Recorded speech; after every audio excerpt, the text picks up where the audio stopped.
Okay, good evening, everybody. Welcome to tonight's Overview and Scrutiny Commission meeting, first one of 2023. I'd like to start by welcoming everyone to the meeting. We've got quite a big house tonight and those online. I'd also like to take the opportunity to remind everybody, I expect you to treat all members of the committee with respect and to accord the same respect to officers. This meeting is being recorded and being live streamed on the Merton Council YouTube channel. Right, apologies for absence. I've had apologies received from Councillor Manley, and we have Councillor Edith McCauley with us in her place. Thank you. I've also had Councillor Billy Hayes, and we've got Councillor Martin Wilson present, and Councillor Tony Rees, and we've got Councillor John Oliver as substitute. So thank you. Any other apologies? No, thank you.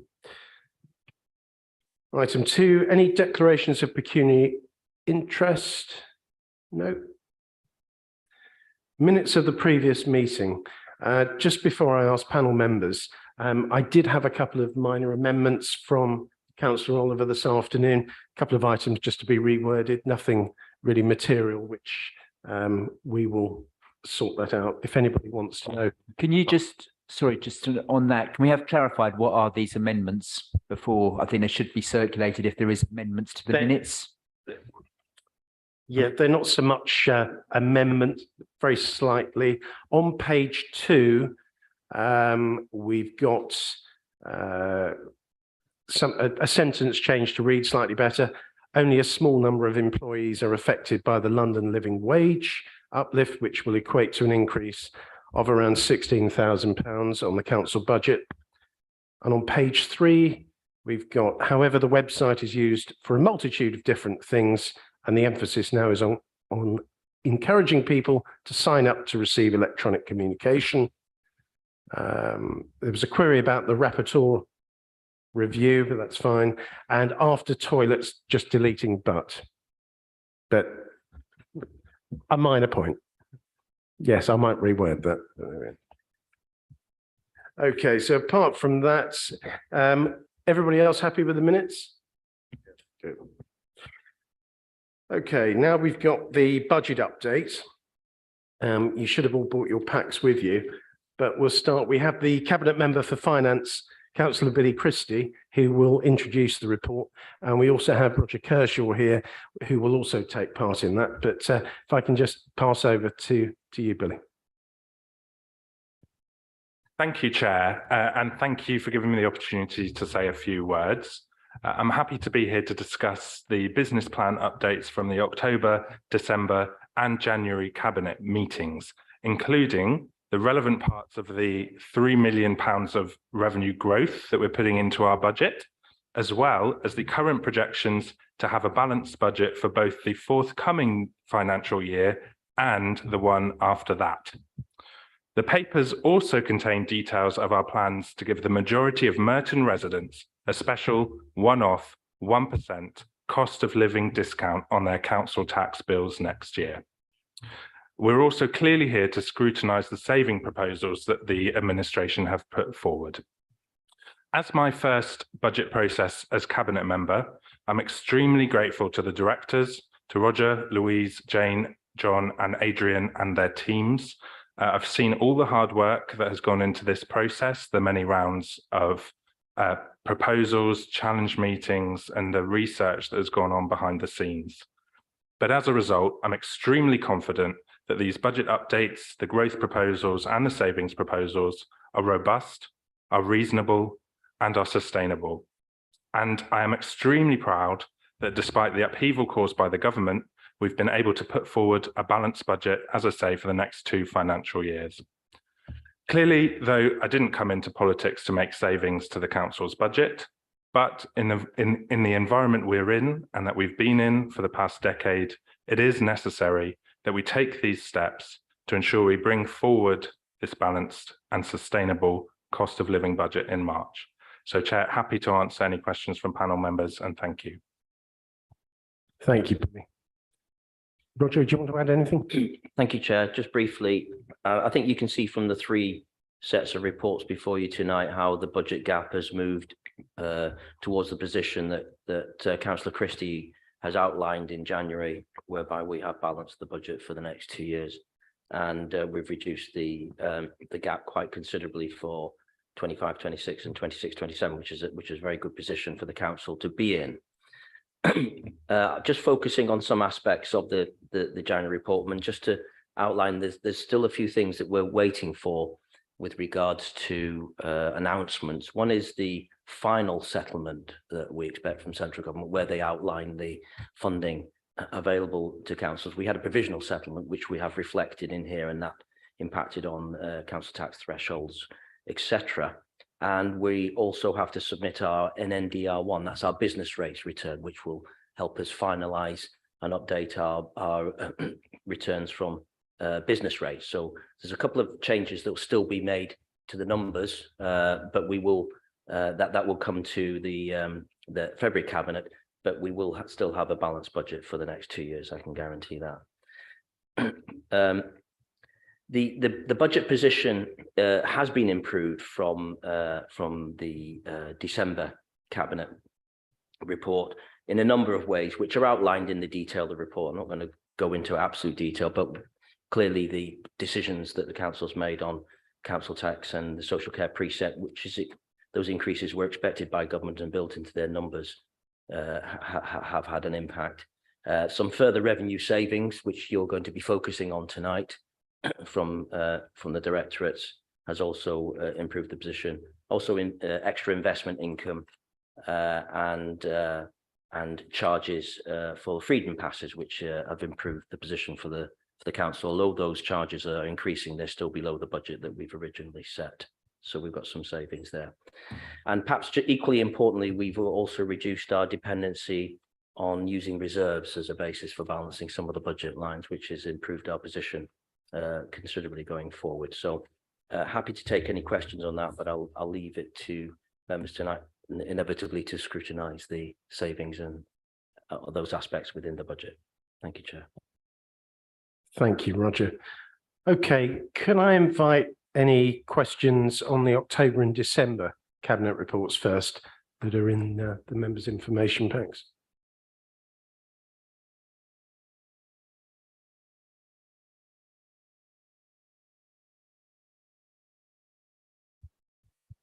Are we allowed to ask questions which have been before the previous scrutiny panels?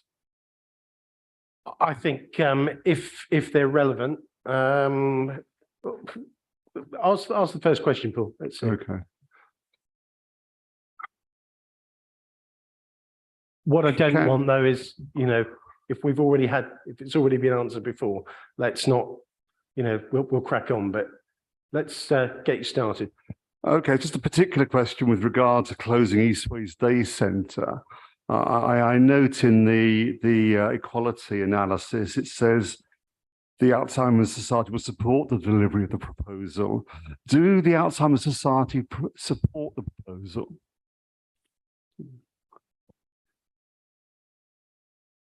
We have had extensive discussions with the Alzheimer's Society, and they support the proposal, and they are looking forward to working with us on the new proposal. And the issue of respite care for carers, how's that being addressed? Well, we would look at assessments for every single person that's affected, and alongside that, we would look at carers' assessments for those people with carers. They would all be looked at on an individual basis. So I'm not clear what that means about respite care for carers. How will that be provided? Because at the moment, they get respite care when their loved one goes to Eastways. How will they get that if Eastways is closed? Well, that's part of our work on the working with the Alzheimer's Society. We'll have to look at the model that we work with the Alzheimer's Society and what we're going to provide. We'll be looking, the model that we're looking at is a building-based model, but also with an outreach model, because we've worked with the Alzheimer's Society in the last year to develop their model away from just being building-based to a model that is in the community as well.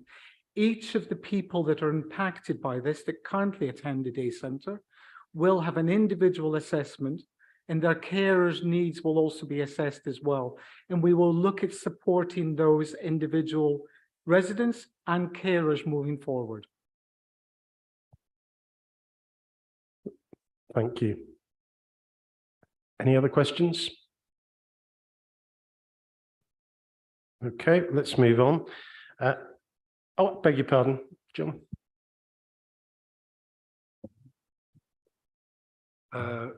Concerning the double-handed care proposal, which I imagine is also yours, John. First of all, we just wanted to be sure that this was not going to prejudice the ability of people to come out of hospital and go back home because double-handed care would not be available. And just as a technical point, in which budget would we find the amounts for the equipment that's required? Thank you. That's a good question. So actually, I view this proposal as a really positive proposal that will help to improve outcomes for residents. We are seeing an increase in double up care. And what that really means is that people, because of mobility problems, often being discharged from hospital, are discharged with a piece of equipment called a hoist. It's an A-frame with a sling. And then you need two carers to manually handle and move those people. Our proposal is to review the people that are currently having double-handed care to see if we can find means to make them more independent using new types of equipment. The money would come from the Better Care Fund. So we've got some money from the Better Care Fund that would help with the equipment and from the equipment budget. So the extra equipment, we've already worked out how we would fund that. Thank you. I've got one more, if I may. I'm now looking at the public health budget. Is that okay to do that? Oh, we can do that separately. Do you want to do that later? Okay. Wrong button. Any other questions on that? Right, okay. Let's move down. Are there any questions on the corporate services growth and savings?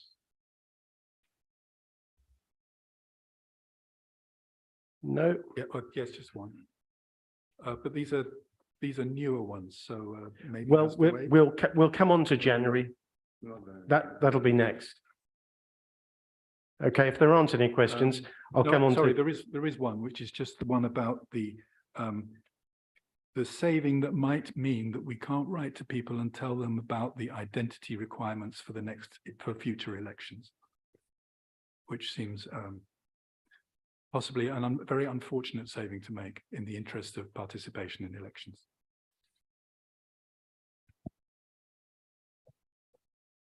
Yeah, I can take that. I mean, we have a fairly extensive print budget, and we don't send out letters every time as change the electoral register, but we do tend to send them prior to an election so that people know that it's coming and that they are enfranchised and able to be registered. So we wouldn't, as a result of this change, not send a household notification letter, for instance, before the May 24 GLA elections.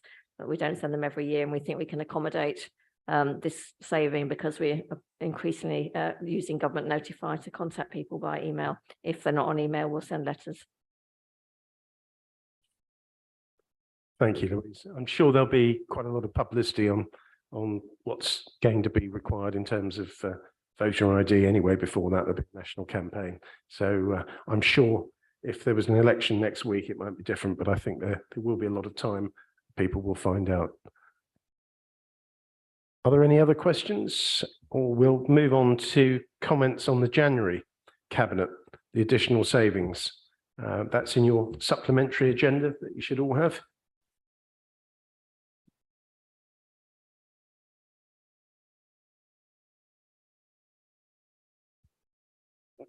Paul?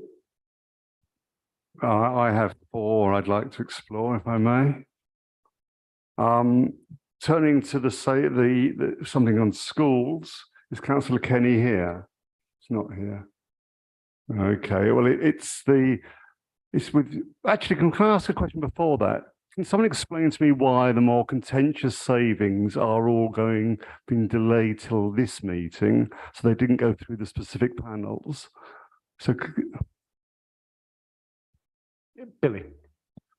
Chair, I'm happy to come back on that. I'm not sure I'd agree with the description of these as the more contentious ones. I think it's simply a procedural matter that we had the first round of savings that were agreed in time for the December cabinet meeting.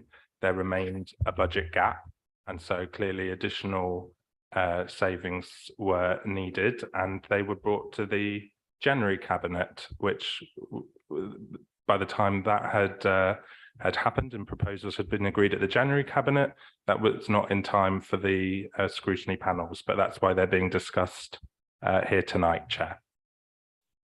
Thank you. okay, can I just add then, it's rather sad cabinet members aren't here to address these questions. I'd like to ask somebody, whoever's going to stand up, with regard to the Duke of Edinburgh Award, reducing funding, or I think expecting schools to take on part of that role. Has this been discussed with the schools? I couldn't see anything in the equality assessment that said it had been. So shall I take that one, Chair? So this saving is not until the following year, so it's not next year, it's the following year, to give us time to do the consultation. So it probably is worth putting in a context that so we are the majority of London boroughs use the London team to coordinate the Duke of Edinburgh Awards, and we've kind of held on and coordinated that in Merton. It's actually slightly a lower cost for the coordination from the London coordination team than it is for our current coordination in Merton. So we don't see that there being an additional cost to schools there. However, what we do currently is organise some of the trips. There are other providers that can organise and deliver those trips, and they will vary in cost, so that there could potentially be an increase there, but schools could also provide those trips themselves. So part of the consultation we want to do and the preparation for this saving in 2024-25 is to work with schools in the way that they normally work in partnership to ensure that those can be delivered, and in that sort of transition over that schools build on their current partnerships to deliver those. Thank you. Yes, I saw the savings not for this year. Given it's not for this year and you've not yet talked to the schools about whether it's even possible, can we not remove it from the budget as it's not required to balance the budget for this year? What is the point of having it when you've not even had a discussion to see whether it's possible? Why not have that discussion and then put it into next year's budget when it's needed to balance the budget? Councillor Christie. Thank you, Chair. Yeah, there are a number of savings proposals that have been put forward both in December and in January that don't take effect in the forthcoming financial year, but in future years. And this administration has set an ambition and have made it quite clear that we intend to balance not just one budget at a time on the ad hoc basis that the government makes its financial arrangements. We intend to take a more responsible approach to our budget and to attempt to balance the budget over the medium term. And so clearly some savings have been brought forward that take effect in later years. And so that's why this one is being included in the proposals tonight. Clearly, the administration cannot balance the budget for future years when they don't know even what the settlement will be. Given there's been no discussion with the schools, surely it's sensible to withdraw it at this stage. Councillor Walton. I mean, in terms of this budget, it's often been the case in the time I've been on the council that obviously budgets are for a number of years, there's savings for future years as well. This, I think, is an eminently sensible proposal, given that many other local authorities already have it centralised in terms of the Duke of Edinburgh. The Duke of Edinburgh is a very important scheme. I'm glad it's been retained, but it's obviously about how that service is best provided given the budgetary savings that this council has made. So obviously I would oppose Councillor Kohler proposal. I think this is the right course of action, and clearly, given it's got a year lead-in time, that transition can actually happen. Thank Have you. read I mean, the equality assessment? Have you read the equality assessment, which says there's a danger of ceasing local opportunities? Have you read that? I have read the equality assessment in full, Councillor Kohler, and I support this. I think it's just the usual opportunism we're getting from the Liberal Democrats tonight. let's try not to make it too political, but I have to say, what does give me some faith in this decision is the fact that other London boroughs are already doing this, as both Jane said and you said, and I know I've spoken about it with Roger and with the cabinet members. So Merton are not leading the way in this. It's not as though we've made the decision on our own. We are following other boroughs and their example. It is important. Councillor Brunt has a question. Yes, thank you. Well, this is in 2023, this is my 23rd budget, which I just realised earlier this evening to go through. And it's the first time I recall having a proposal for a balanced budget for 2 years. And I think that that is a stability that we've always cried out for. And I really think that should be applauded. So I congratulate the officers and cabinet members for coming forward with that. With regard to the budget for the Duke of Edinburgh's Award, I had the privilege of presenting 200 certificates last year as mayor to 200 people, young people from the borough. Because it's school-based, often those people are not actually educated in the borough, or we have people educated in Merton from outside the borough. So a London-wide approach makes much more sense to me, I think. What I would ask, though, is some assurance that, for example, Persade School, I think, uses the Duke of Edinburgh's Award as its curriculum. And so therefore, what support can we be giving to in this year to plan for that, to make sure that that continues, because smaller schools and special schools will need that extra support. But I'm sure that could be accommodated within what we can do. But I'd just like some assurance that that will be included. Yes, absolutely. I mean, in fact, as the equality impact assessment highlights, that would be our the thing we do want to ensure, that we've got a lead in time to work that out with Persade School. Think with them exactly as you say, because they use they do use that as part of their curriculum. Schools use some of their funding, their pupil premium funding already to help support pupils. So looking at how we assist them in managing that, the Duke of Edinburgh team will work with them on that during this year. All extra. I think that's the other thing that I would applaud is that I think that we're seeing some quite innovative ways of maintaining services by funding by different means. And a question I've got on one or two of them is, why haven't we done that before? And I look forward to more opportunities like that, where we look to partners and other organisations to work with us to fund some of these things, because I think that that is the way that we should be doing. Edith. Thank you. I just want to say that I agree with what Councillor Buckland has just said, because when I was mayor in 2002, I was privileged to hand in certificates of about 240 to residents in this borough, and it was a great pleasure doing that, you know, being the first Black woman at the time for the mayor of Merton. And I think we should be proud of that. We're not moving away from it. It's just that I think, Mr. Kohler, Councillor Kohler, you'll understand, obviously, you haven't been in the council for as long as I have been, and I know all what has been happening over the years. And I think in terms of what the cabinet member has done is the right decision, and I support what has been said. My question, which I want to put to the director, is that to give us some assurance that any schools which face redundancies, the council will be able to give support at any time, if and when needed. Can I have some assurance tonight, please? Thank you. This is in relation to the pension and redundancy cost saving. Yes, so that's a contingency budget effectively that the council holds to meet those redundancy costs. It's been consistently underspent by about 600,000 for a number of years. And so we feel that the savings that we've put forward we can meet. However, if it were to be the case that schools did put forward more redundancies than that, you're right, the council would meet those costs. Nick.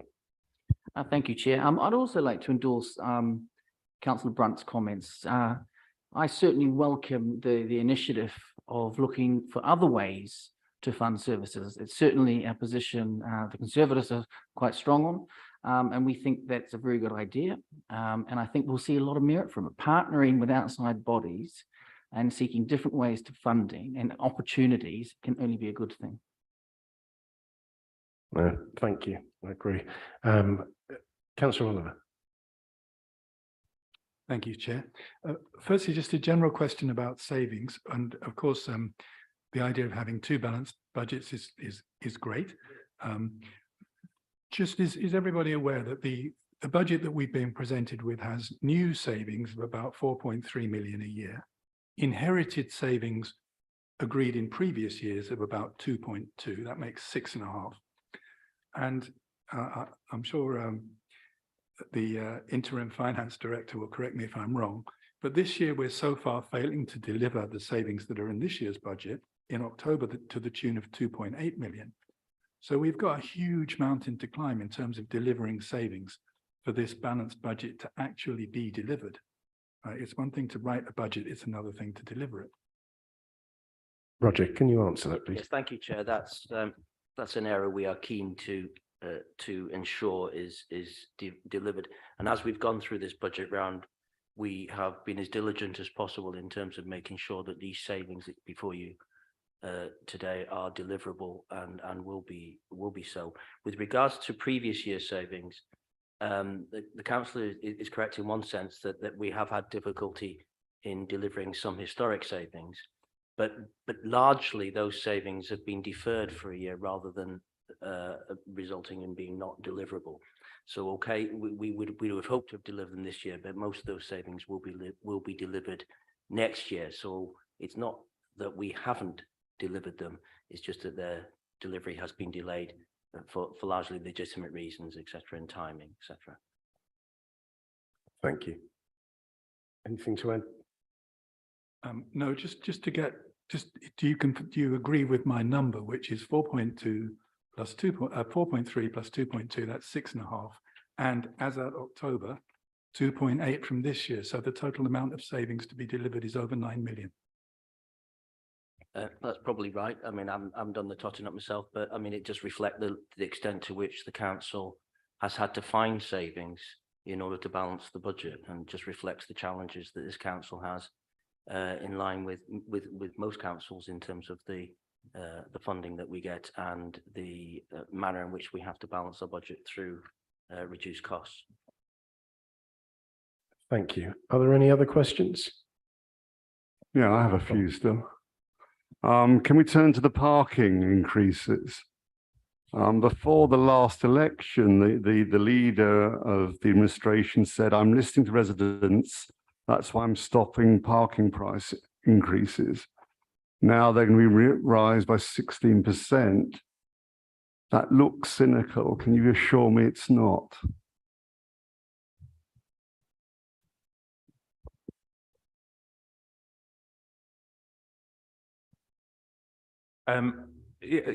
Sorry, thank you, Chair.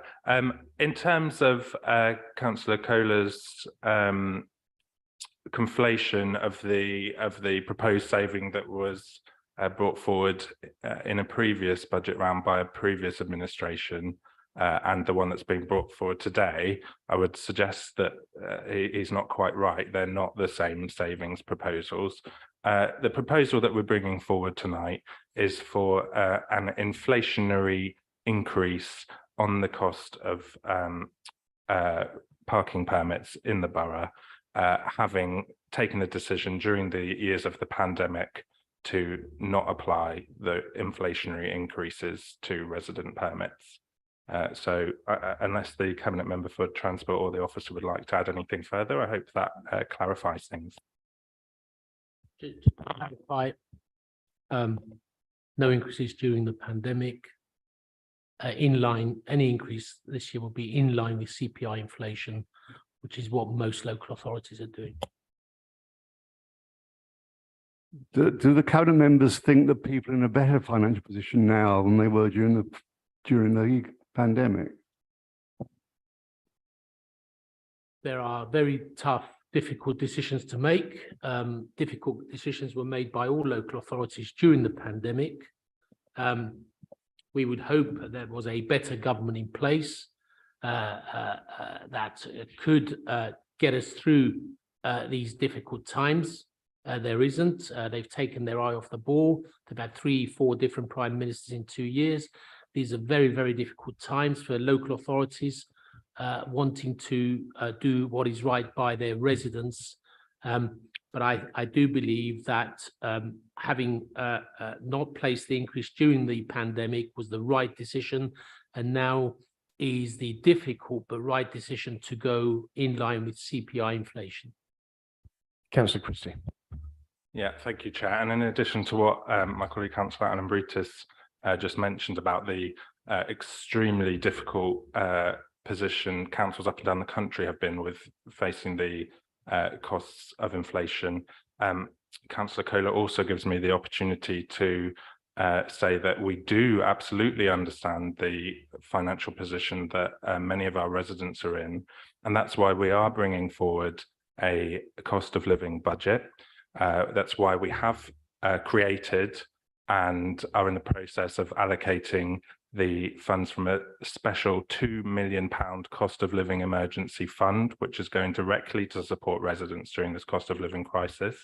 And it is why, despite having to essentially go along with the government's intentions that we increase council tax by 3% and accept the 2% adult social care precept that they have provided, we have made the decision to provide a one-off cost of living 1% discount on council tax to the majority of Merton residents next year. So yes, Chair, we do understand the position residents are in, and that's why we're taking so many measures to support them during these difficult times. Thank you, Nick. Thank you. I have a couple of questions here. First of all, to Councillor Christie, could you please explain how the £2 million cost of living fund is put together? Is it correct that £1.1 million is from central government funding? And to Roger Kershaw, can you please confirm the number that was had to be set aside during the mismanagement of the DSG budget? And can you please explain the impact of the government bailout, which has now enabled this council to release those funds? I believe they were to the equivalent of £10.5 million. So we've had to put aside in past years significant funds that would have come out of the ability to fund services. The government has stepped forward to bail out the council's mismanagement, and those funds have now been released. So I'd like to understand perhaps the impact that has had on the ability to pick up Councillor Oliver's point, right, not necessarily deliver, but right, balanced budgets for the next 2 years. Thank you. Councillor Christie. Yeah, thank you, Chair. Just on the first point, no, Councillor McLean is not correct. The £2 million fund is £2 million of money that Merton Council has put aside specifically to support residents during the cost of living emergency. He may be referring to some of the additional funds that the government have also provided, but the £2 million is Merton money. Thank you. Roger. Thank you, Chair. Yes, with regards to the DSG deficit, obviously we're in lengthy discussions with the DfE on the safety valve agreement. The council had prudently set aside reserves equivalent to the DSG deficit as it was then, which shouldn't in many ways fall on the general fund, but we had to set aside the reserves given the nature of the deficit. We did agree a safety valve agreement with the DfE, whereby they have contributed towards the deficit going forward.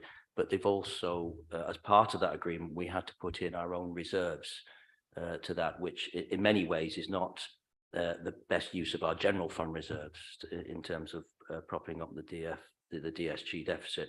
So both of those measures, together with the provision that we'd already set aside going forward to meet the DSG deficit as it was then projected, did mean that we were able to release some of that contingency money we put in the budget over the medium term back into the budget position, which we did, and that was illustrated ably in the October MTFS report. Unfortunately, the benefit we got from that was totally outweighed by increased inflation, etc., that the council was experiencing. But it did enable us to put some money back into the budget as a result of that agreement. Thank you. Councillor Christie.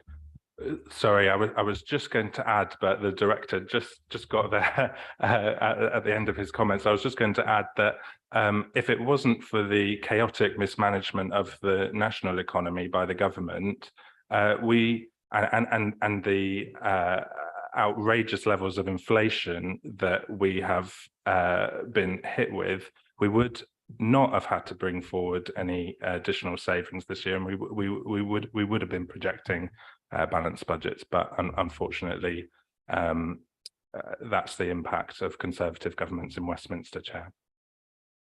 Councillor McLean. Thank you, Chair. Councillor Christie once again demonstrates his economic illiteracy.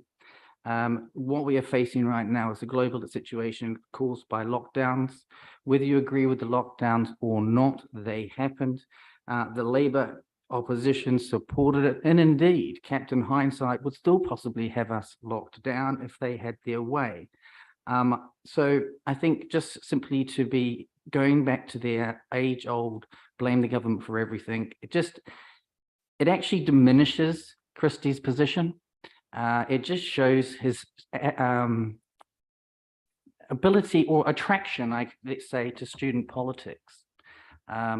Anyone sitting in this chamber knows that we face global supply side issues. We have global inflation caused by lockdowns, supported by the Labour opposition. And in fact, as I just mentioned, they would have had us locked down a lot longer. In fact, I remember being on a radio station with Councillor Alan Brittis, arguing at that point, or debating with Councillor Alan Brittis about perhaps locking down the cities, different regions at different times to try to avoid some of these issues. That was not the Labour position. They wanted to lock down hard, and lock down for a long time. So if we're going to have an honest debate, let's not just, stand up and have the general narrative crash the economy nonsense. Okay, Councillor Welton, let's not get too much into the lockdowns, the rights and wrongs. It's been a terrible time, and we're all paying the price for it. So I think we've got to start looking forward. But Councillor Welton.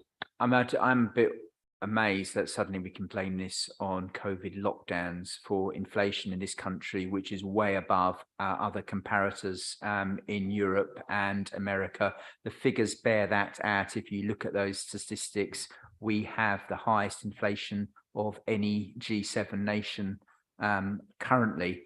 What I'd like to know, obviously, from officers, obviously we have spoken about the economic mismanagement, is what is the overall inflationary impact on the council in terms of additional budget going forward, especially in terms of this year's budget?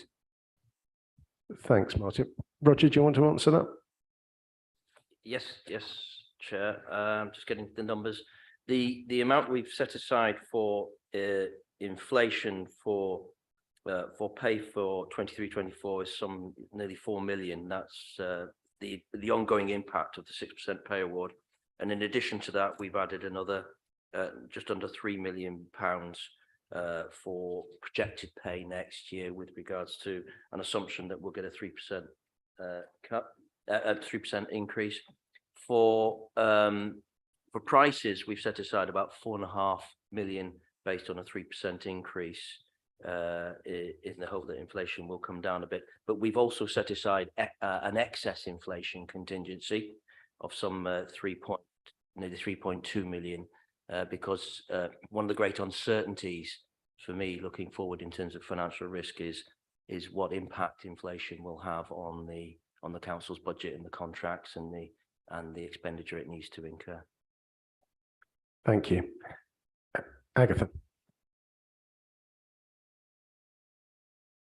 I'd just like the officers to actually tell me a bit more about the public health budget and how they're going to see whether we're going to get that extra 20% to go towards the civic pride program, which I think it's well needed, because most of the time it's the voluntary sector that's doing all the work, a lot more of the work, and I think it's a great idea. So how are we going to get around to doing it?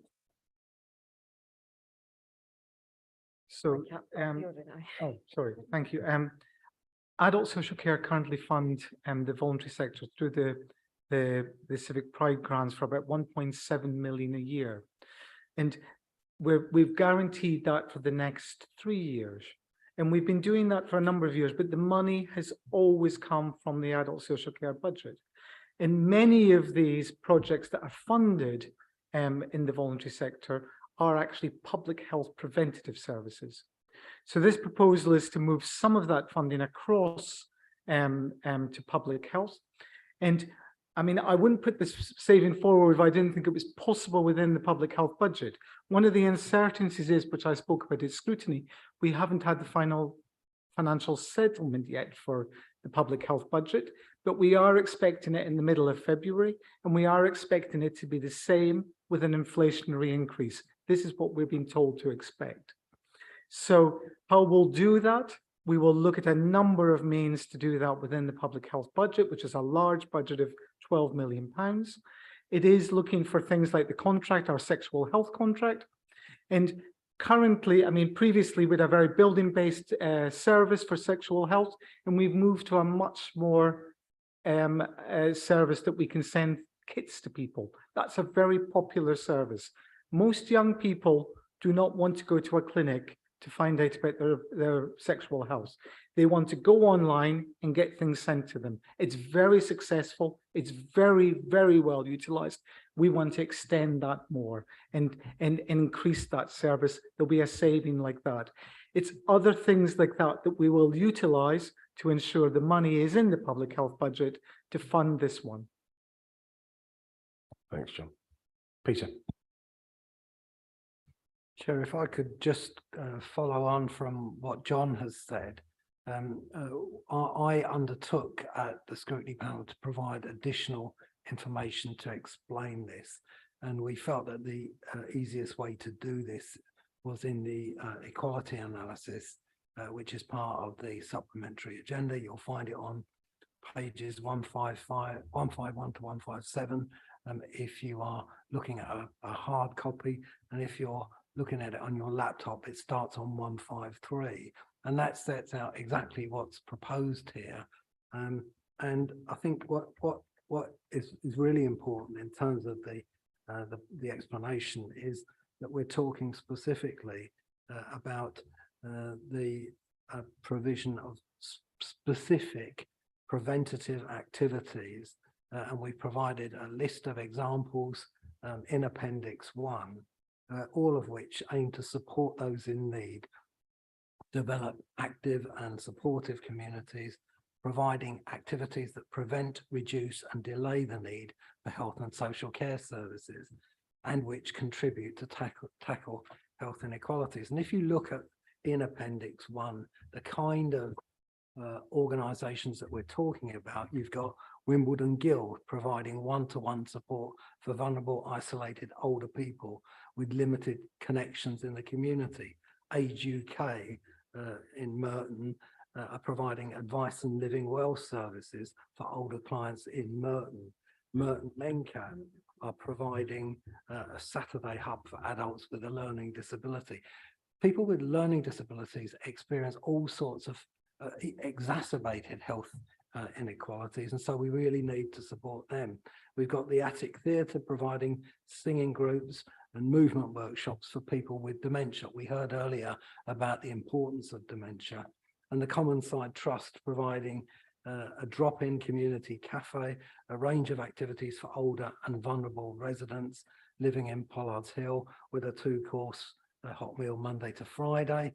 Friends in St Helier providing outings for older people to socialise, to join in with activities and eat a hot meal together. Merton and Morden Guild providing preventative activities, 20 preventative activities per week for people with within Merton. Merton Community Transport providing members who are struggling with loneliness and isolation.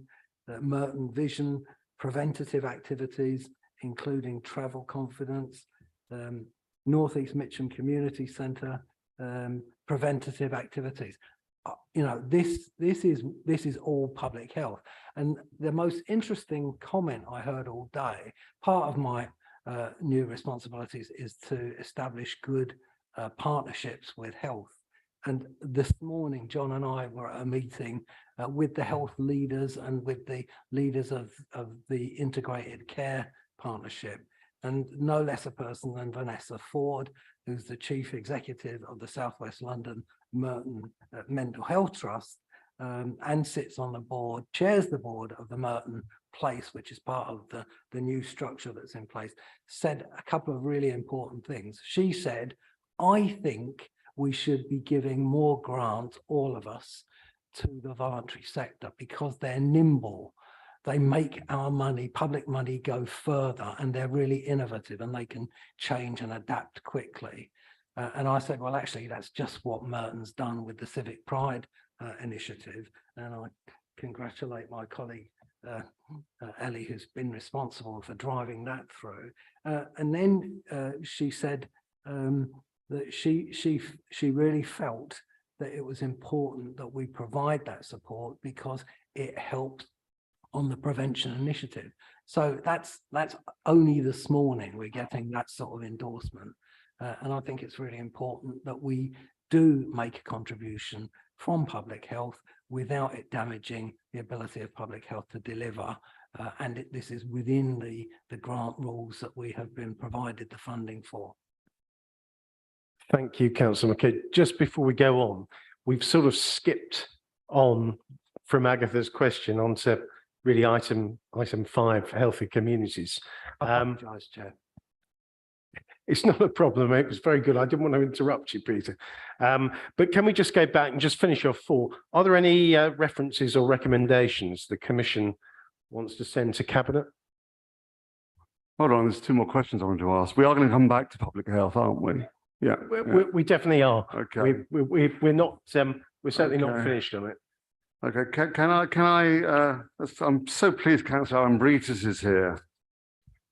Councillor Ambritis, you will remember last July that a council passed a unanimous amendment looking at saying it would asking Cabinet to look at measures to increase the number of children cycling and walking in the borough.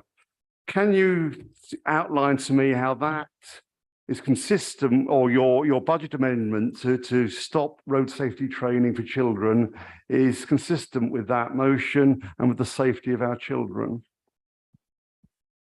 I want to thank Councillor Kohler for his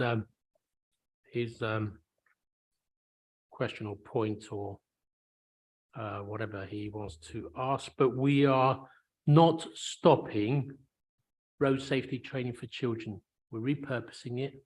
We're seeing if it can be done with an outside body. It'll continue. Road safety for the children is important, and the proposition is to re-provision it, and it will continue. So we're not stopping road safety training for school children. And also, we have an idea for using public health, our public health, to provide that service. So there is no stopping the service. That's an absolute commitment, is it? It is, yes. Thank you. Any other questions? One last one. Councillor Cooper Marbella, just on the decision to charge licensed tennis coaches to use public courts for coaching, what are we doing about the charitable organisations that give free coaching at the moment, such as Tennis for Free? Are we suggesting we're going to charge those coaches to use public courts? The paper doesn't say that we're going to be charging charitable organizations. It is about charging the professional coaches who are already charging their clients for tennis lessons. And they are doing this on our land, on our facility, but they are charging and we are not charging them. So if we're going to be a borough sport, we want to make sure that we have enough people playing sport free, but not people who are charging, and then we're not charging them. So it doesn't work that way. And that's why we're trying to revisit this and make sure that we get it right. The saving doesn't make that distinction. The saving says licensed coaches. Licensed coaches can be coaching for free. Is that a commitment from the council that licensed coaches who are not charging will not be charged?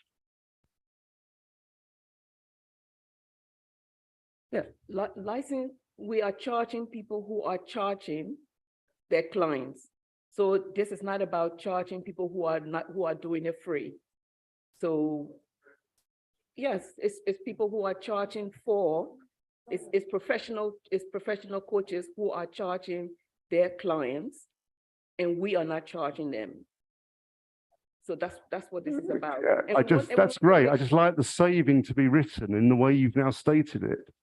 Okay, because it's not. It's not, Councillor Lambritas. You can pretend it is if you want. It's not. It's written as licensed coaches would be charged. That could include coaches coaching for free. As long as we've clarified that, that's great. The saving should be explicit.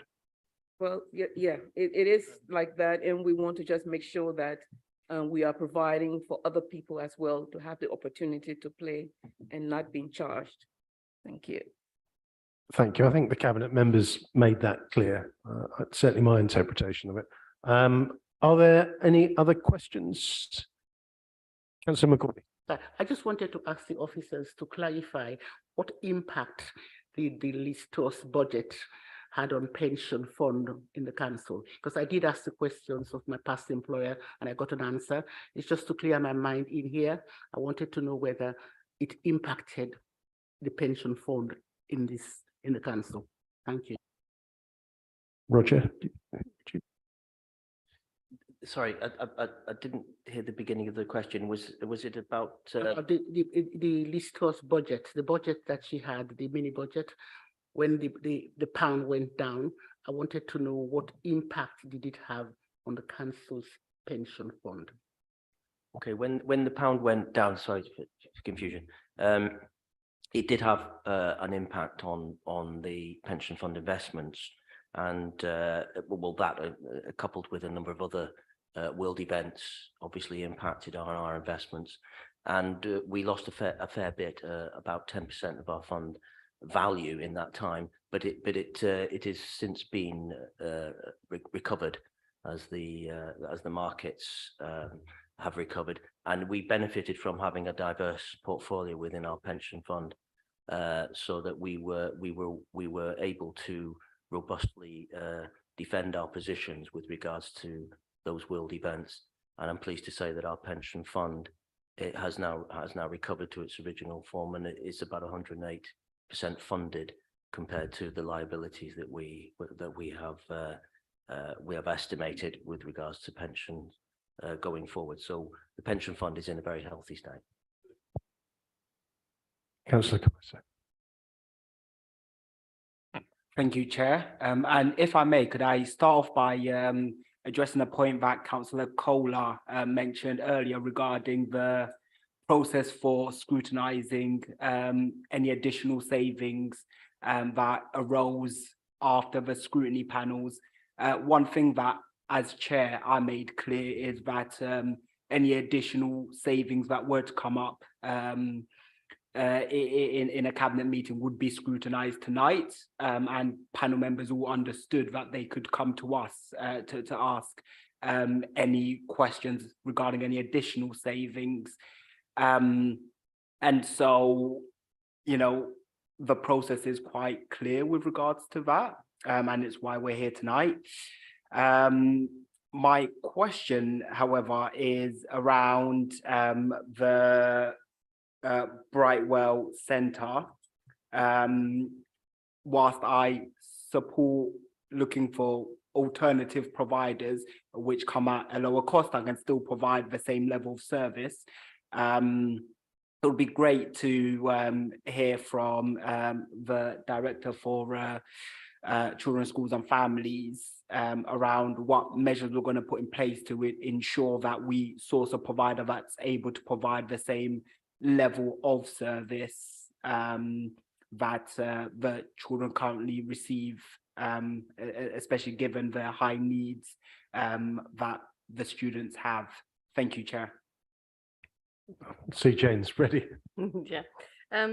So we'll work obviously with our service users on our parent carer forum. So we'll do a consultation to ensure that when we draw up the specification for the procurement of that service to be commissioned elsewhere, that we're really clear what is needed, what is provided, and then that will go in the specification to ensure that we get a comparable, if not better, more flexible service, which is what we're hoping to do through this saving by an economy of scale by going with a larger provider. So obviously we're very small in what we provide. That doesn't give us economies of scale or robustness, really. If we have a lot of staff sickness, that does sometimes mean we have to cancel a session. So again, going with a larger provider, we're hoping will mean that actually that they will have the robustness, so that they're not sort of so sort of affected by those things. Thank you, Stuart. Cool. Thank you, Chair. I was going to ask a question about the wood disposal processed by thermal treatment saving, and just to ask officers to provide a bit more information on the process and how it might deliver a possible reduction in CO2 production. John. Thank you very much for the question.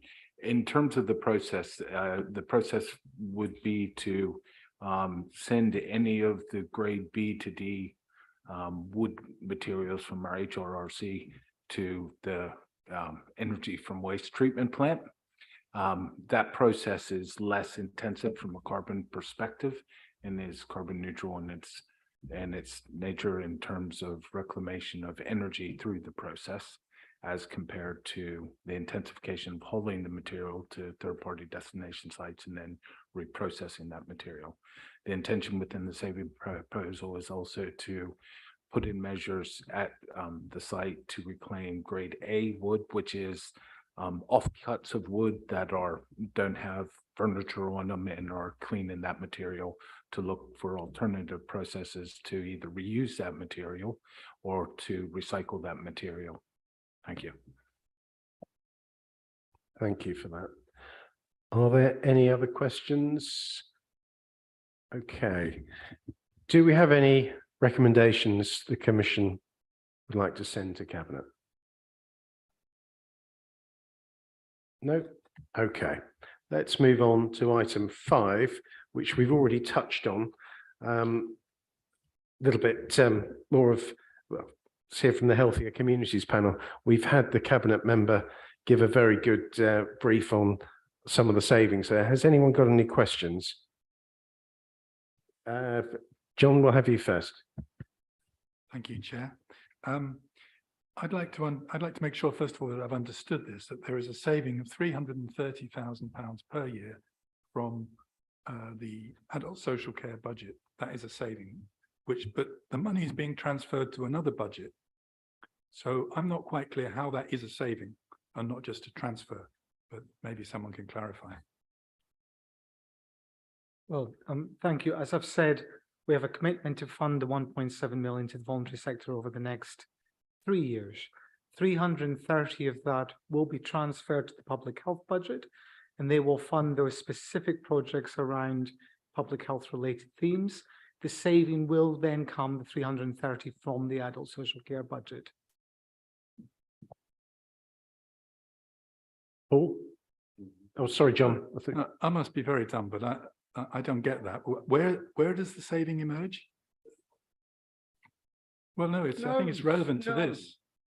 If you just slowly tell me because the money seems to be still getting spent. So where is the saving? The saving comes from the adult social care budget. Yeah, but the public health budget will be funding the 330,000 from the £12 million grant that they receive. Right. So the 330 still gets spent. But the saving will come out of the adult social care budget. Right. So why isn't there then an increase in some other budget if you're just moving the money from one budget to another? Now, the budget 330 will be funded by public health, but the 330 saving will be taken from adult social care budget. Right, am I the only one that doesn't see that? All right, well, if I'm the only one, then I'll keep quiet. Can someone remind Councillor Alan Bretus, he's not a member of this committee?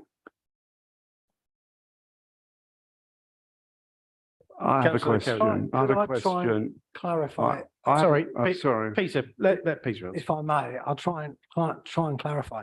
What's been happening is that the adult social care budget has funded previously all of the voluntary organisations that have been funded, and that didn't. When the senior team in adult social care looked at this, they felt that so many of these grants were preventative and therefore entirely appropriate for funding from the public health budget, that they felt that the public health budget should make a contribution, and they are, after all, part of adult social care. They're a separate but integral part of it. So the money is coming from the public health budget to contribute to the preventative activities of the voluntary sector, and I have no problem with that. And the reason is that we've got some very experienced officers that are making that recommendation. But when I look at what is being paid for, it's quite clear that that is going to prevent older people from becoming ill and ending up in hospitals. And at the moment, we don't want any extra people going into hospital. And when they are discharged, a proportion of them will end up requiring adult social care. So prevention is better than cure. And I think everyone would accept that. Sorry, at the risk of being hounded out of the room. Thank you very much for that explanation. So what appears to be being said is that the public health budget is going to pay 330,000 for something, and the adult social care is not going to. £330,000 is still getting spent. So where's the saving?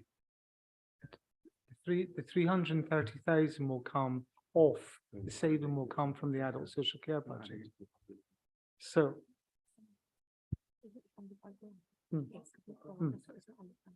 Oh, and the public health grant is 12 million. That's a grant. So it's a ring fence grant that helps fund the public health services. So we will reshape that grant to allow it to pay the 330,000.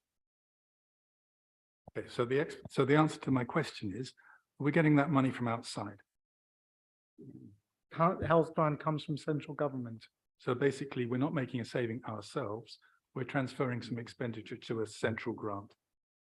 Well, we are transferring the funding, but the saving will, current 50,000 of the grant will now be funded by public health. Yes. But the saving, there will be money given up by adult social care for the 330,000. But at the risk of just going on too long, is it not the case that you would have had that public health money and could have used it for something else?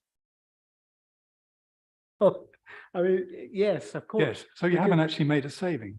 But the saving comes from adult social care. I mean, I think I'll have to maybe take this offline and explain it. Apart from it's a material aspect of the budget. It's just that I'm not an accountant and perhaps I'm not explaining it the right way. You've got an accountant present, perhaps he can explain it to me.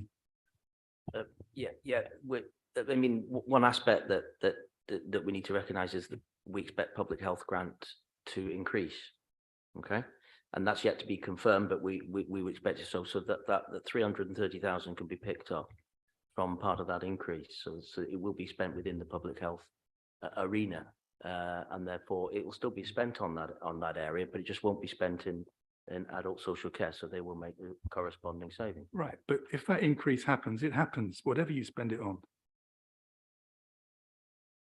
You're not getting an extra grant in order to fund this 330k, you're funding it out of some money you would have got anyway. Yeah, for which will then be spent on these activities. Absolutely. So there is no saving.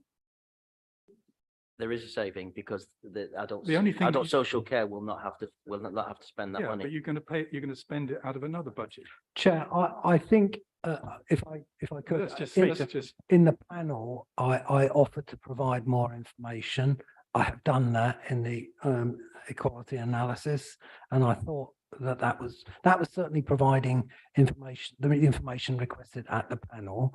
I'm happy to arrange a meeting involving Roger and John and other officers in order to explain this. But I mean, I'm not an accountant. I do have a degree in economics. I understand this, but I'm happy to sit down and explain it at length, and to the satisfaction of everyone concerned. But I don't think we should spend any longer going around in circles, because what we're hearing is that's not a saving, and officers are saying yes, it is a saving to the adult social care budget, and that's what I'm saying. No, I was about to say exactly that, Peter. I think we've gone back and forth on it, and I think it would be better if you could have a meeting. I think it's very good of you to offer to have that meeting. Maybe the three of you could get together, and if Councillor Kohler wants to be involved, and maybe there's just a different way of putting it, but I think we can go over that separately. Okay, your question, Paul. Peter, the equality analysis, yes, thank you for that. Can I refer you back to the equality analysis that was done a couple of weeks earlier, which says something very different? The equality analysis done a couple of weeks earlier said it would have an impact on our ability to reduce inequalities and may have wider impact of health and care. What happened between the first draft of the equality impact and the second one, apart from the fact that you went back to them and asked them for a new equality analysis? The document that was considered by the panel was a draft. We had to make, I think one of the things we should all acknowledge is the pace at which officers have to work when they are doing these proposals, making these proposals. In the run up to Christmas, there were people burning the midnight oil here. When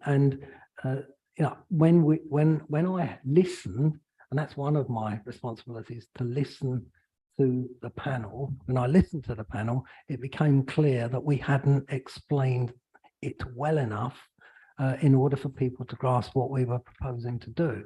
So I undertook to go away and clarify the thing. And in particular, I think that, the appendix, which gives a list of the voluntary organisations, and, which ones, Paul, would you prefer are not given that money for that preventative work? I mean, that would be interesting question to me. That's a totally different point. But what I did was exactly what I said I would do in the panel, my view and the view of the professional officers who, between them, who run the adult social care department, probably got about 100 years experience of running adult social care budgets, is that this is not going to impact our ability to tackle health inequalities. Health inequalities is one of the biggest priorities that I have, that we have, and more importantly, our partners in health with whom we are developing this partnership also are committed to tackling health inequalities. And the fact is that there are rules about how you spend this money. And what I have been assured is that we can't, if it were an inch outside those rules, we simply wouldn't be able to do it. But we can justify it because we can demonstrate the preventative activities that are being funded by the voluntary sector, which a health colleague described this morning as more nimble, more innovative, and getting better value for public money. Isn't that something we'd all want to see? I'm just trying to work out why an equality analysis said one thing and 2 weeks later it says exactly the opposite, from there will be a reduction to there is no negative impact. I find it hard to believe that simply happened because suddenly you discovered all this information you didn't know beforehand. It makes no sense to me at all. We've got an equality analysis, we've got another one rewritten. It's just looks shoddy. At the start of the last scrutiny panel, I did explain why why it was scored like that. At the time, we did not know what the public health grant was be. We were fearful that the grant would be reduced, actually. Since then, we still haven't been confirmed the grant, but the feedback we're getting from the department is it'll be similar with an inflationary increase. So we're in a much different position to when we were when it was written a few months ago. Thank you. Any other questions? No? Good. Right, let's move on to item 6 on the agenda, community engagement model. And this evening we are joined by Chris Witherington, who will introduce the item, the Consultation and Community Engagement Manager. Good evening, Chris, over to you.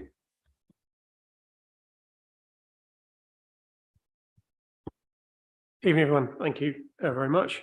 So the report in front of you sets out our proposals for how we're going to be changing our model for community engagement in 3 key areas in particular, how we do some of our face-to-face engagement, how we do our relationship with our civic society groups, and our digital office of residents. These are quite significant changes. We had quite a long conversation with our those involved with the community forums about the role of those organisations, or that structure. They don't quite work as well as they could do. So what we're proposing is to try and change those functions and improve them to offer events that are both more high profile and more attractive for people to attend, but also other events that are more hyper local and relevant to those residents who want to talk about issues very local to them and don't see the forum as the right place for doing that. As part of that, we want to try and build a new relationship with the organisations that are already out there doing a much better job that we are engaging with residents. Those resident associations and other groups, they can be very formal and structured. They can also be informal WhatsApp groups. And I think we need to do better as an organisation to understand who's out there and what they're doing, what conversations are taking place, and give them a conduit to talk to the council, to raise those concerns and be able to have that voice and also be able to communicate them. We certainly found during COVID with the community champions exercise that public health are doing, it was a very effective tool to be able to communicate messages quickly. And if we can sort of set up a similar structure, that allows us to be much more flexible. And then the third part around the digital offer, we currently have an online consultation hub and a survey tool that we use quite regularly. But we tried some other tools as part of some exercises we did during COVID, where we couldn't do face-to-face engagement. We're doing a lot more digital work. And there are better tools out there that we think we can make use of. That would include mapping exercises that we've done in the past, where people can pin something on a map and tell us about that area. It can include discussion boards. And a big thing we want to try and utilize is a digital panel.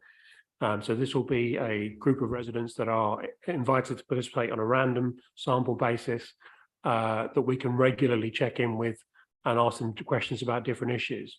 This in effect will replace the resident survey we've been doing biennially for the last 20 years now, and allow us to be much more flexible with the resident survey. You get away every 2 years to do that survey.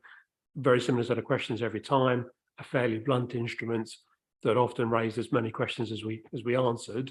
This will allow us to drill down in a bit more detail, so we can do one survey themed on climate change, another one themed on parks or whatever those subjects are, and allow us to get a lot more out of the residents who are involved in that process. It'll also mean that other colleagues in the organisation who come to us and say, well, we need to engage residents in a particular issue, we've got more tools to offer them, and to be able to say, well, these are the different approaches we can take. We'll have more in-house capacity to deliver that, which means we will often need to spend less money on commissioning out for other providers. That's a summary. I'm happy to take any questions, and Councillor Stringer as well will do that. Thanks, Chris. Has anyone got any questions they'd like to ask? John, I'll let you go first. Thank you. I know that this isn't in the budget. So where's the money coming from? Yeah, I can take that. So as part of the existing budget, there's something called an internal review fund, and we've been able to find the money to fund these additional posts from that pre-existing fund, so it wasn't necessary to make a formal growth process through the budget setting process. So if I could just respond to that, then what you're saying is that this money could have been saved from the budget, and I think it's about 150K, but you've decided to spend it on this instead. Well, the recommendation is to establish a wider team for the reasons set out in the report and explained by Mr. Witherington. So yeah, that was the decision, like many decisions we make about how we think the best use of council money ought to be utilised. So I'd like to propose that we use that as a saving in the budget. Yeah, can I just come back to you, Councillor McCauley? She had her hand up. Sorry. Okay, Ellie had.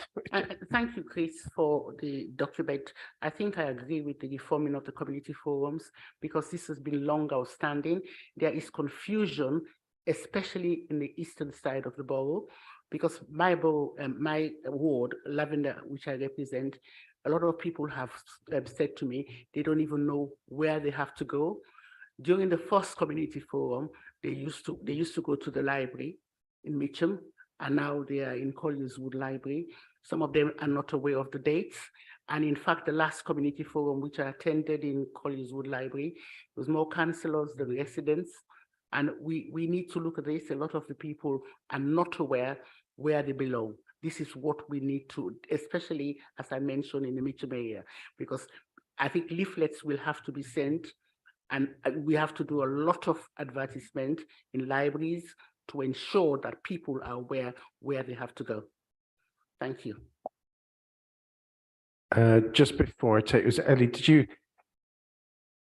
Okay, afterwards. Right, okay. Can I take Stuart first, then Martin, then Nick?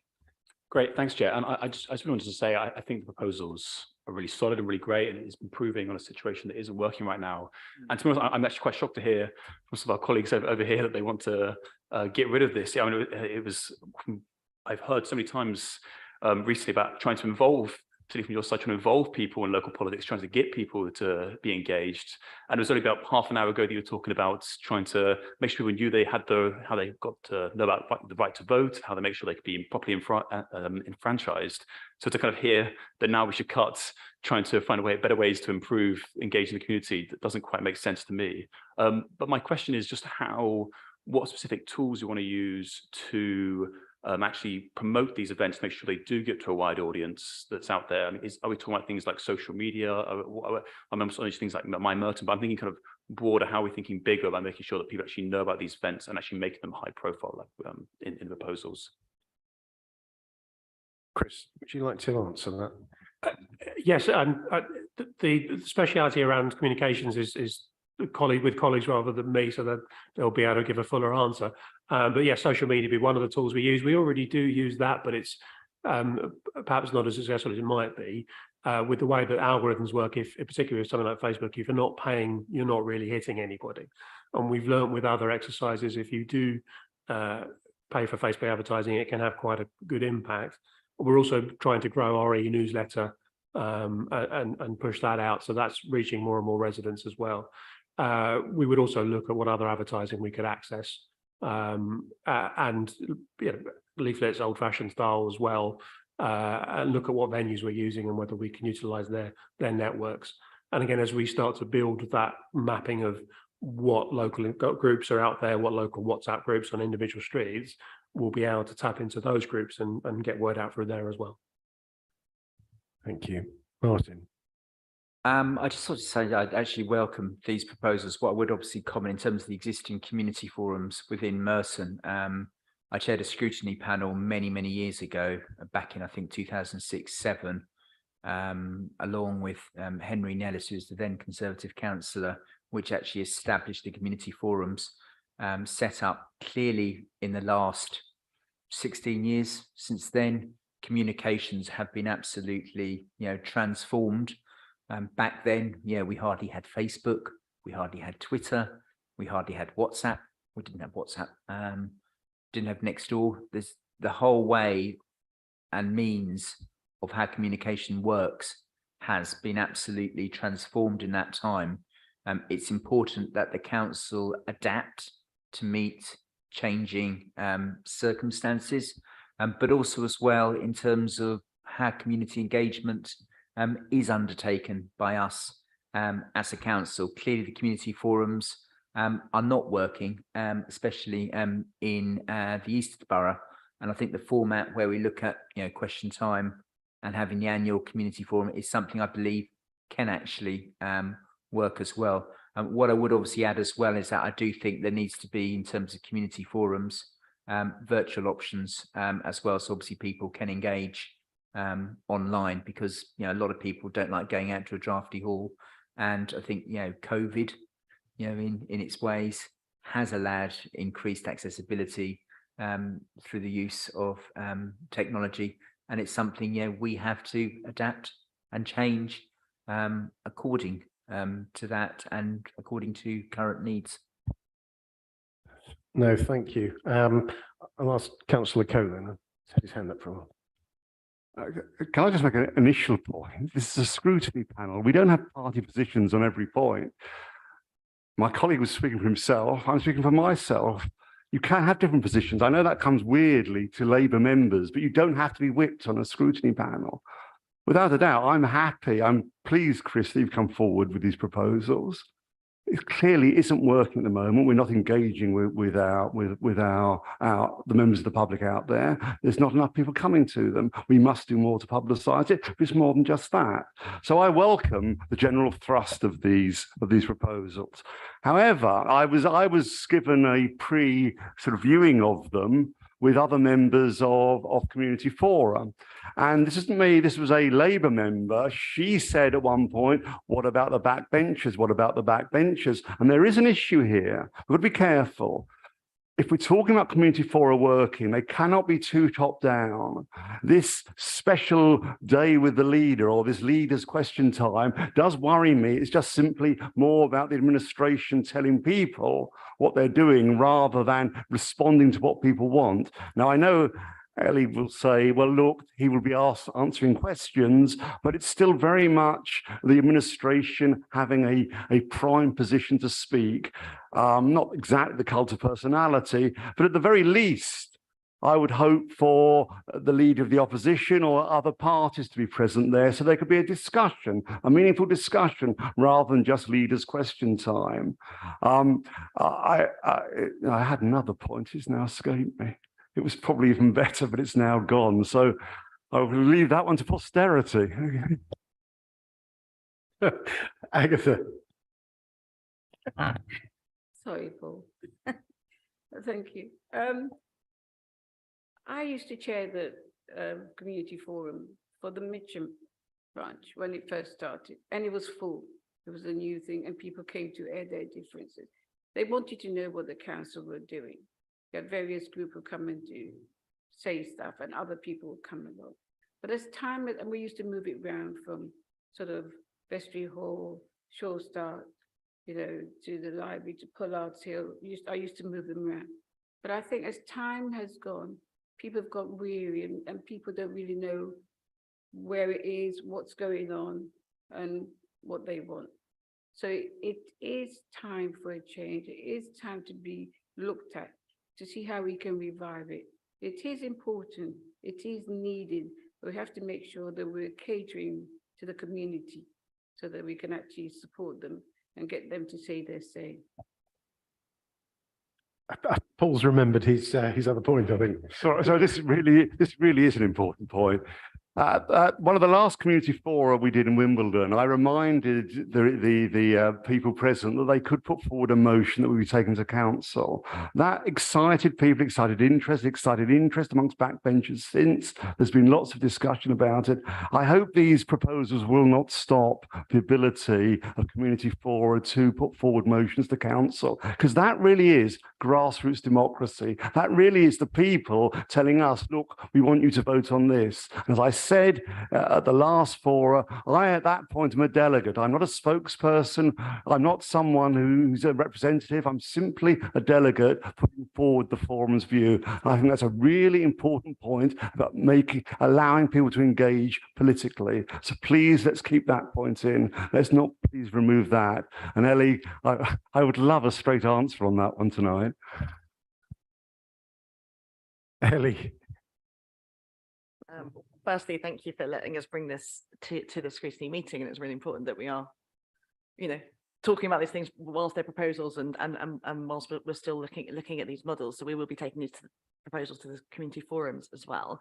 Firstly, I'd like to thank Chris for his work on this, not just the proposals, but having led on all this area of work on a shoestring budget for many years. But he's done a sterling job of looking at what best practice looks like. And I'm really glad that there is a feeling in the room that a recognition that we haven't been working at best practice here, and there is more that we can do. So this is about modernising and reforming how we engage with our communities, but not kind of throwing the baby out with the bathwater, and recognising that some aspects of the community forums do work really, really well. John comes from Rains Park area, and the forum there works brilliantly. But why it works brilliantly is because it is so linked into the rest of civic society, which is why it's a key plank of this work is about engaging with those existing resident groups and supporting those. And what I hear really strongly from colleagues in the room and from colleagues elsewhere is in some other parts of the borough, they don't exist as much. And this is why we need to invest in this area, to make sure that we in the council have the resources to make sure that we are listening not just to the areas where there is a very strong residents association who are able to bring people together, able to set an agenda of interesting local issues that really matter to people, but that we can make sure that we're doing that across the budget, across the borough. So that's what we're trying to do. We'll take on board everything that everyone's been saying, and we'll be going and discussing with community forums. To come directly to the 2 points that have been raised by colleagues over on this side. So Councillor Kohler, yes, we're proposing that community forums will still exist. It's just that other meetings will happen as well. So that motion setting ability, as far as I understand it, will kind of remain in the constitution. I would point out that, as far as I'm aware, it's been used once, and that we did struggle to get all parties to agree to that delegate position that as you proposed it. And I would point out that, councillors exist for a reason. Councillors exist to represent their residents. So I don't think we should rely on that motion setting ability, because councillors can always put forward motions that reflect their resident groups. So please, do that instead. What we want to do here is make sure that we're hearing more about, we're hearing more frequently from our residents about the issues that matter to them, and they will not all be motion worthy. There might be more things where we need to respond much more quickly. To the point of Councillor Oliver's suggestion of not taking this forward and putting it forward as a saving, I think we need to recognise how budgets are set within the council. Every day, Louise and her colleagues and the directors are making budget decisions within their departments. This one is coming to you because it's the content of it that we want to discuss with you. We're not taking this forward as a financial growth proposal. The budget item that we've just had on the business plan was about the kind of big additional movements that has to go through our democratic processes. It is not, I don't think, appropriate for scrutiny to start unpicking individual things within existing service budgets that have been agreed, like this has. So that would be, I'm not a panel member, but that would be my suggestion on that contribution. I think I responded to everything that people have said. Thank you. Yeah, Mike has a question, Agatha, then I'll come to you. It's not so much a question, it was just because I think that my answer at the Wimbledon Forum was more eloquent than I can put together now. But I remember when that proposal of asking for motions to go forward from the fora, that's the right term, is that not all the information is there at those public meetings. And so therefore a meeting could decide we want to keep Wimbledon Library open 24 hours and the councillors would then have to, we can't mandate the councillors to do that. So it was more about saying that any resolution should be a request for something to be considered rather than something to actually happen. Because it is, as the cabinet member was, as Ellie's just said, we have to balance all those things against other constraints. But I think it's a good mechanism for having things that are raised at community level to be discussed at cabinet level and for an answer to go back once it's considered. Ellie, Agatha did you want to, okay, To come back on the point that I didn't cover earlier about advertising and numbers, and it's related to that, a question about how we advertise these to get more people there. You know, as I said, Rains Park is a really successful forum, but even they only get 50 to 60 people there. So even if you were to get that across all 5 of the community forums, we're only talking about 250 people. So back to this point about motions, you're talking about the will of a kind of very small number of people in some areas, and it's important that is not the same as democracy. In my view. So to advertise them better, we need to put lots of thought into that. I'll be very honest that until I was a councillor, I'd never paid attention to the sign saying there was a Wimbledon Community Forum going on. I didn't know what that was. I didn't know who was going to be there. I didn't know what was going on. Apologies, Chris. I'm sure you're working very hard to make it relevant to me.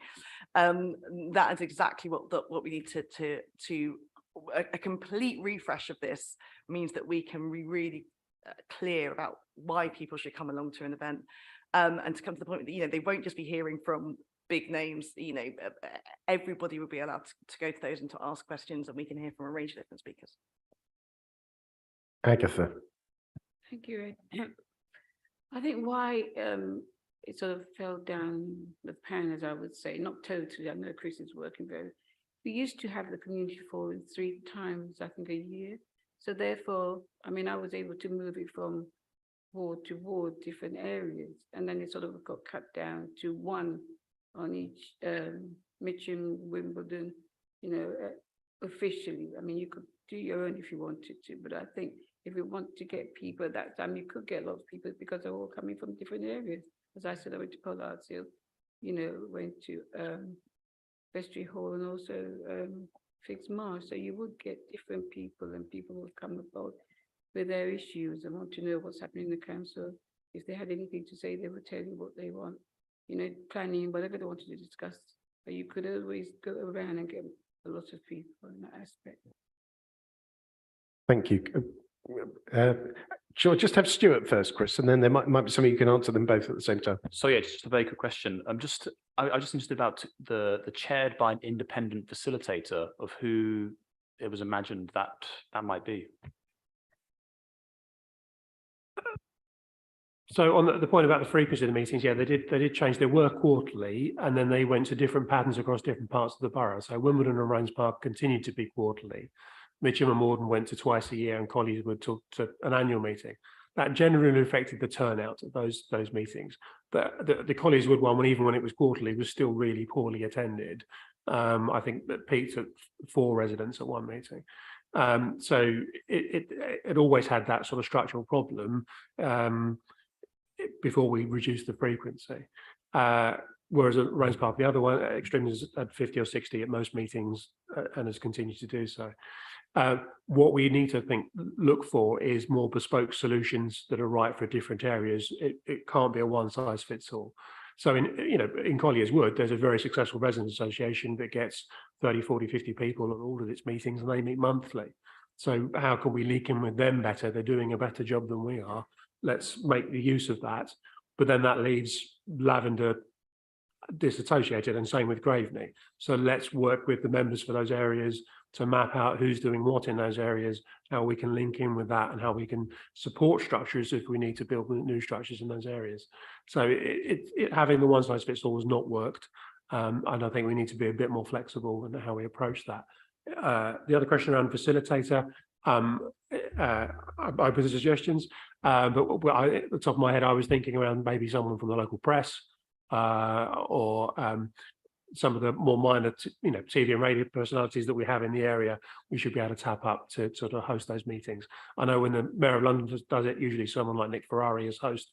I'm not quite as optimistic of getting someone up from that level, but that's the sort of thing I had in mind. Thanks, Chris. I'll come to you in a minute, Ellie. I must say, one of the benefits of having it filmed on YouTube is I have had a look at a lot of these community forums that I wouldn't have visited in person, and it's been interesting to see the engagement. Wimbledon, Paul, there's often issues there with people that I know that mention it, but one thing I would say, I mean, in Merton Park, we regularly have 40, 50 people, as you know, that turn up monthly, well, over the 10 months. the online one that we have next month, already I've got elderly residents phoning me at home. I had 2 today saying that they won't be coming because they're fed up with online. They like to meet in person. And I think we mustn't forget the older people, and there are a lot of silver surfers out there that are very good on computers and iPads, and when we do it online and they forget to have their microphones off, it can be quite entertaining for the first 5 minutes. But I think it's important that we don't miss out on that. And I would say, before I go to Ellie, that you all fill my social media feeds up with your out canvassing and working hard in all weathers, all months of the year, with various campaigns. And I think maybe you could use it to get them along to these community forums. I'm sure some of you might ask, but that could be something to, suggest that, bring them along and get more engagement. But Ellie, back to you. Yeah, and this might be a final comment, but we've inevitably ended up talking a lot about the meetings because we are the type of people who like going to meetings, and we're the councillors and we're chairing the meetings with it. The whole point of this is not just going to be about meetings. As I said, you're never going to get hundreds of people engaged in meetings. The ideas around digital engagement, I think, are really interesting. So what we mean by kind of representative sample is, we'll try and get to the kind of broad cross section of the population, including, young mums who aren't going to turn up to Wimbledon or 7:15 for a meeting, or working students and so on, in a much broader representative group, so that we can really quickly engage with them on issues and find out, well, what are the big topics coming up. So we've talked a lot about meetings. They are important, but this is about way more than that. Okay, I think we've spent a long time on this, and we've probably, has anyone got anything else they'd like to add? Okay, we're just quickly, only to look, absolutely, we need to look at different ways of doing things. Certainly at the last Morden Community Forum, it was actually quite successful. I was well attended, and the questions both to the leader and also the assembly member went on for a very long time. So looking for different ways to engage. And I take Councillor Walton's point as well, that, they've been going for 16 years, we need to look at different ways. So all in all, good. I will also endorse Councillor Stringer's point on the motions. I don't think 3 or 4 people deciding to bring something to council is particularly democratic. Thank you. Yeah, just a quick comment, Chair, to go off what Ellie just said about making these community forums even more accessible to a wider demographic. The few that I've attended, the attendees have always been above a certain age, and I haven't seen many young people attending some of these community forums. And so that's something that we need to explore a bit more, like how do we get a wider age bracket coming to these events. And I think one interesting proposal in the report is around having these themed workshops, and perhaps there's something there around a theme that will be more attractive to younger residents, so they also feel like they can play a role in determining what happens in their local area, or perhaps having a young person chair some of these meetings as well. I know we've got a few local celebrities that we might be able to reach out to, and so that's something else to throw in the mix, because we want younger residents engaged in the discourse of our borough as well, and not just people over a certain age bracket. Yeah. Ellie. To use a phrase used by young people, 100%. But the only way I disagree with you, so not 100%, 95%, is I don't think it is about getting young people to come to meetings. I think we need to be honest about what is and isn't going to happen, which is why we need to talk about other forms of engagement as well. But I know Councillor Cawice has been doing brilliant work about youth engagement on Scrutiny, and I know CSF colleagues have been doing great work there. So I think you're entirely right that we need to make sure that we're looping that into this piece of work. Paul. I've taken this paper just to be about how we reform the community fora and that approach, but are we also talking about how we consult on projects and things in the community, or is that a different discussion? It covers both. So what the proposal is to create a wider range of tools. So we will be able to do, whenever we have discussions with the colleagues about how we're going to go engage on a specific project or consultation, well, we start with who do you need to engage with, how do you want to do it, and what methods have we got. by creating more avenues and more ways of engaging with our residents, we'll be able to offer more tools for those projects. So if we've got those access to those WhatsApp groups, we can flash up to those groups that please engage in this exercise, or you may be interested in this. So it'll give us more avenues to support those projects. Fundamentally, the ways you go about engaging people are changing through digital technologies, and we're trying to embrace that. But you still need to sort of think about your target audience and what are the best ways of reaching them. So that fundamental won't change. We'll still sit down at the outset. Who's your target audience? What are the best ways of reaching them? If we have the in-house tools to do that, we'll use those tools. If we don't, we may have to go and seek expertise or capacity from outside the organisation to help us achieve that. So we were talking about youth engagement. We have some fantastic routes to engage with children and young people through the young advisors, through the youth parliament. So if that's an audience we need to reach, we can work with those mechanisms. Generally, if you're engaging with young people, peer engagement is the most effective way of doing it. They're not as interested in talking to people like me, middle-aged men in suits. They're much more likely to talk to people of their own age who there's a trust there. So you design a mechanism that's right for the audience you want to do. With some services, particularly in adult social care, the audience is that small, you can put them all in one room and talk to them directly. And we've done that in the past too. But where you want to engage on a mass level, as we did with sort of waste collection quite recently, you'd want to bring as many tools to bear as that exercise as you can. And this will help us do that. And you're planning to come forward with some more sort of concrete proposals, are you, on that? There must be best practice about how you make consultations meaningful without giving the impression they're referenda, which is always the tension I see as a local councillor. And there must be best practice on how we make them more meaningful and have an input without people seeing them as a vote, yay or nay.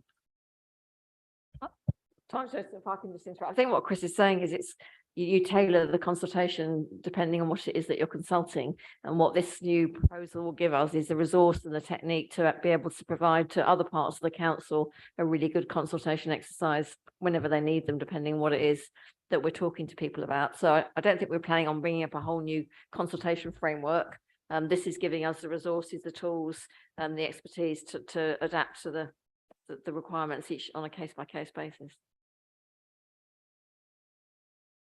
Okay, any more questions, or can we round up on that? I think that was actually some good time spent, and thank you, Chris, for having to sit through the rest of the meeting for your bit, but very, very useful. Thank you, and well done for what you're doing at the moment.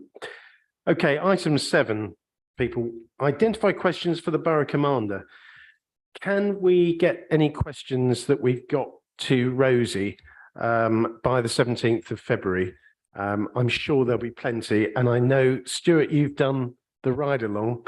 I'm out this weekend, which I haven't done for a while, but I would encourage any members that haven't to speak to Councillor Davidson, and he will tell you all about it. But I think he had a good time from what I saw, but well worth doing. So any questions for the Borough Commander? Let's get them to Rosie so that we can have a good evening that night. Item 8, the work programme. Is the programme agreed? Yeah, agreed. Okay, well, before I close the meeting, I'd like to thank everybody for their time this evening, productive evening.